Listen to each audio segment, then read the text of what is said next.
Welcome to One Word a Day. I'm Sophie, your pilot into the universe of Chinese. Today, we're going to talk about ba, snake. And actually, as a contemporary Chinese user, I did not connect this character with snake at all until I started to do One Word a Day and realized, okay, this is how the character was depicted with a long tail. And this is the head, right? So that's the feature of snake. Big, complicated head, sort of. I mean, can be deadly head, and then long twist and turn body.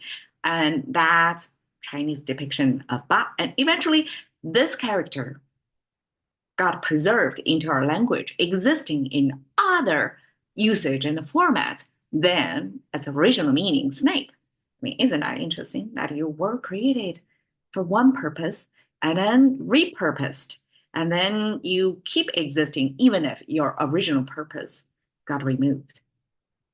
All right, 可怜巴巴. I translate it as literally as possible. 可怜 is can sympathize, means somebody who is pitiful. So that's how Chinese, because we don't have this some fool expression. 可怜 is adjective. So Chinese don't have this, enjoyful. What other fools? Powerful, beautiful. We don't have this a full format to tell you this adjective, and then you just add a verb to this full format, and then it becomes adjective.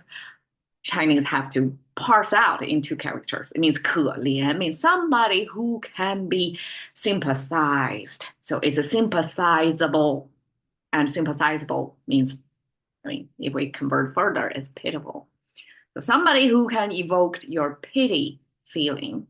And then what is Baba to do over there? Snake, snake. You don't want to sympathize with snake. Can be deadly mistake, right? We have that story. So here, Baba has nothing to do with snake anymore. It almost, to me, is a sound imitation of like somebody who want to please you, who want to show their vulnerable side so they can evoke this sympathy from you. They probably will look at you in that doleful eye expression, and this almost like their eye blinking, slow motion, vulnerable feeling expression of behavior. It's not explained in this way. I mean, in dictionary, we just, as a language user inherit that, and we accept 可怜巴巴 means somebody who is so, sympathy worthy, and you want to take care of that person, help them out, and that's 可怜巴巴. And it could be also be a dialect, actually. That's the cultural, particular northern China expression. I'm not sure Southerners actually use 可怜巴巴. But another feature I want to point out about Chinese is Chinese have no qualms of repeating itself. The same character next to each other, right? One after another. No problem use this repetition. And actually repetition occur in Chinese quite frequently to create a certain rhythm. And because if my theory is right, it shows you that doleful eye of the slow motion of eye blinking. And this repetition makes sense, right? Because you're not going to blink once. You're going to continuously. And Baba already, like the two of them, already gave you the pacing, the rhythm there. And you don't have to say more of that just twice. It's a recurring thing. Okay. 老实巴交. Again, this one for sure is from northern China. Let's simply say somebody is honest, somebody who doesn't have their own, like somebody who is non-manipulative. Let's say it. So 老实巴交 refer to type of person who you can trust. Who are not going to stab behind you, something like that. So 老实巴交, 老 means old, literal translation. 实 means honest. So old honest is a Chinese way to say somebody who is being honest and upfront with you. I almost bring to my mind of this old faithful gazer, right? In Yellowstone. So apparently both language pair old and honesty together to give you the sense of old gives you kind of a time honor, so you can rely on this behavior. It has been tried and true many, many times that it becomes like this time honored behavior expectation that this person is going to be honest with you. So that's 老实. And 芭蕉, I have no clue. This is totally a colloquial, local dialect. And it has this tail, right? A ba eventually become tail. Okay, ba is making sense.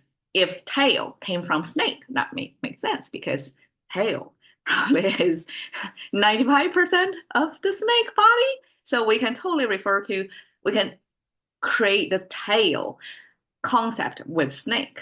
That's the most taily animal on the planet. So that's tail. And tail cross. What does that mean? Why tail cross? Well, in my mind, I will create this snake coiling, like crossing its tail against itself many, many times. And 芭蕉 gives you that imagery. And why it is old honest?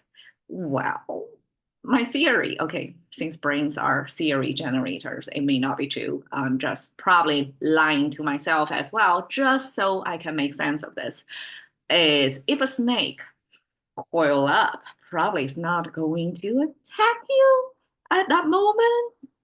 If that's a snake um, behavior to show they are chill, they are resting there, they're not on the go, right? They're not zigzagging, and they coil up so that it can rest. And so you can trust this time-honored behavior, honestly, if somebody got their tail crossed. Okay, buy it or not is my best shot. Okay, yeah, ba ba. Again, we use this repetition of ba ba to give you the sense of rhythm. Of here, we use yeah, yeah, basically means I, and I use it to look, ba ba, yeah, ba ba. We normally use this expression means you can do nothing about it.